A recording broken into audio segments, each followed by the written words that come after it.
تاسو جی سو مدوړان دي دلته په کابل کې په جلسه کې اعلان کړو چې ګالف کورس کې به یونیورسيټي جوړیږي، اسپیټال به جوړیږي. دغه سو شو تر اوسه پورې او د سواد لپاره نور څه د خوشخبری تاسو سره وړي سواد. بسم الله الرحمن الرحیم. د ټول اول خو د ټول سواد لپاره خوشالي خبردار چې زمونږه په سواد کې یونیورسيټي او تعلیم چې ایجوکیشن ډیر امپورټنت دی، هغه پکار دی.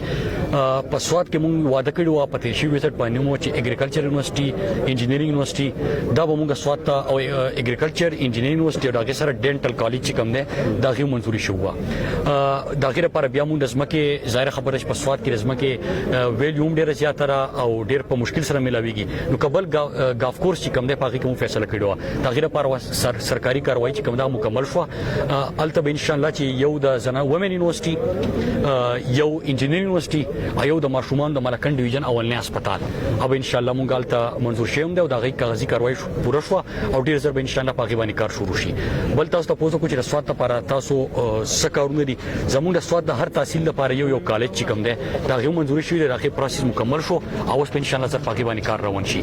سیدو هسپتال تاسو ته پته را چې زموږ کله وزیر اعلی صاحب نور غره دا غي نه مخ کې چې کوم تیر شوی دورو مونږ پاکي کوم پیسې ورته ریلیز کړي کار پیروانو کول ډیر وخت نه زموږ د ټول سواد خلکو خایشو بلکې ملکن ډیویژن لپاره ډیر ضروري هغه هسپتال نن فنکشن شو. زمونږ چکدارین اول کلام روډ پورې تاسو ته بیا چې کله ز په پوزیشن کومه ما به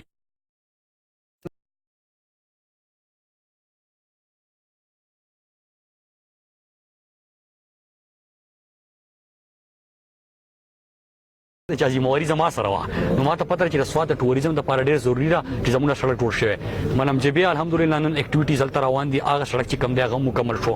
دا غي نه بعد کم زموږ د خلکو رکور کلی چې کومي مسلې دي د وبو مسله ده په هر یو کونسل په هر صوبایي حلقه باندې مونږه د سینیټیشن په مت کې 40 کروڑ روپۍ چې کم دي دلته ور کړی دي.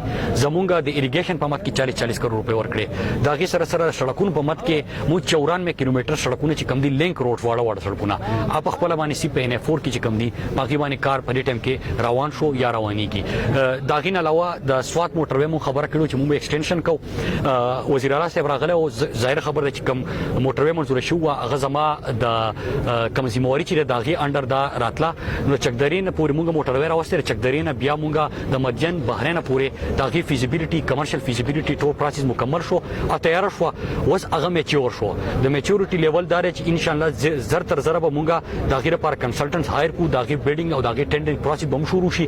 نو ان شاء الله زما امید ده چې دې کال د اخیره پورې یا د روان کال پورې به ان شاء الله مونږ په دې باندې کار شروع کو او موږ کوشش دی چې موږ د 2022 پورې هغه خپل موټر وې چې کوم دی هغه مکمل کو. مطلب دا چې چکدری پورې موږ موټر وې اولنې صوبایي پروجیکټ راوستو دا غي نه بعد وس ان شاء الله موږ د بحرین مدینه پورې بوزو نو سره بداشي. چې سکولونو په مت کې نو په هر لیول باندې چې کوم دی هغه موږ کارونه منظور کړي دي. وسره وخت راغی تاسو به خیال کړئ روزانه په اخبارونو کې زموږ ټندري نوی راځي نوی کارونه پاره کورس باندې شروع کیږي.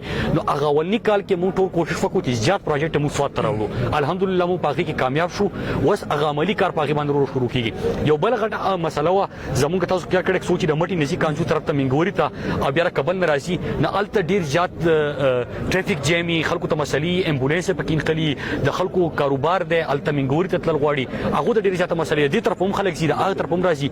نو ما خو ورته موټر وې چې کوم موږ منظور کړو نو په دې کې تقریبا سلو 15 شپږ پوری پولونه وو. هغه سره برابر پوښ کم شو خو چونکه پروسس چې کم دی په ټیم اخلي یو کال بعد یو نیم کال بعد په پاغي باندې موټر وې باندې کار شروع کیږي یا په دې کال په اخر کې یا بل کال پروان په کال سٹارټ کې. نو پاغي کې په ټیم لګي دو بیا په کمپلیشن کې په کال یو نیم لګي دو. نو خلکو مطالبه دا و چې زر تر زر کر کابل او د میګوري په منځ کې یو پول شي. الحمدلله هغه موږ منظور کو او ان شاء الله په 3 میاشتې کې بعد ټینډر شي او په 4 میاشتې کې ان شاء الله موږ پاغي باندې کار شروع کو. نو هغه مسله به حل شي.